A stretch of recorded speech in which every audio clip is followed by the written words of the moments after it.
happy to be here today to answer another question from a reader of my book, The Spiritual Girl's Guide to Dating, Your Enlightened Path to Love, Sex, and Soulmates. So I got a question today via email from a young woman who asked me, how can I really love myself? How can I look at myself thinking that I'm overweight, thinking that people don't want to date me, all of these kinds of things, and how can I love myself? And, you know, I think that's a really potent question because in every way, whether it's weight related, physical looks related, emotionally related, intellectually related, we all have insecurities. But what I really want to get at, first of all, around the overweight topic, that this is a topic I happen to be very passionate about. That's why, one of the reasons why I write for wearetherealdeal.com. I believe that fat chat, as it's called, is the last accepted prejudice in our society. It's still considered acceptable to disparage someone because of their weight. However, if somebody did that according to gender, race, sexual orientation, all of these things that we know are inappropriate, everyone would be up in arms. But then you have those same people just culturally conditioned to engage in fat chat. So I want you, reader, to hear me when I tell you that you don't have to prescribe to this society and the system in place that talks negatively about people whose weight doesn't fit within a certain range. We happen to live in a society where the appearance of youth and slimness is prized. There were many other times in history where a Rubenesque model was heralded as being abundant, well-fed, nourished, and sexy. And that's the way that I want you to feel. You're going to have to understand how beautiful you are. You are going to have to stand in it and own it.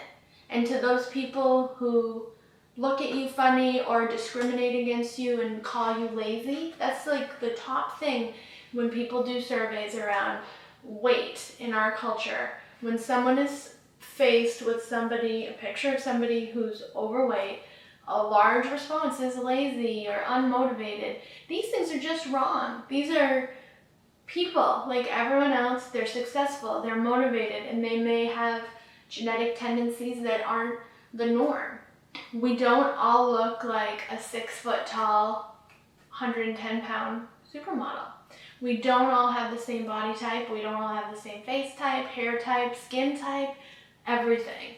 The more that we can embrace our differences, accept and love really all of our differences, the happier we'll be as a race.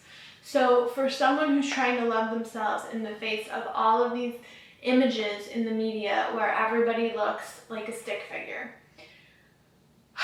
you've got to take a deep breath, sit down, and have a serious talk with yourself and decide that you are going to think for yourself, that you're going to bust this system that you live within, and instead you're going to behave and treat yourself like someone who truly loves themselves. What does that look like? That looks like never looking in the mirror and allowing yourself to be unhappy with how you look. And you may have to fake that till you make it. Every time you look in the mirror and wish your butt was smaller, your stomach was flatter, which I do too, you have to stop, and I try to do it, and say, wait, I love my stomach. Look how beautiful it looks. Look how curvy and sexy it is. Whatever it may be, you have to step in and change your thoughts, and you have to do it by being vigilant and paying attention. And then you can also counteract that with something that some people think is cheesy, but is highly effective, and that are positive affirmations. If you can say them and post them in your environment, you can really begin to get them into your brain. So if on your bathroom mirror it says, I love myself and I honor my beauty, and you read that every morning and you say that every morning, you just go out in that world and you rock it. And the people who don't like how you look can screw off. You've got to get that confident and that strong inside of yourself that you can just sweep away the dust, rise above it, and shine like the bright star you truly are. And that's what I wish for you. I hope that this little pep talk helped, because I hear from so many of you with these types of questions.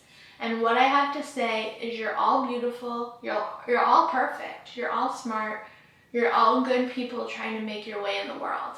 Don't let haters bring you down. You stand tall, you be proud of who you are, and you just live that self-love. And I'm right here cheering you on, trying to do it myself the best that I can, which is all that we can do.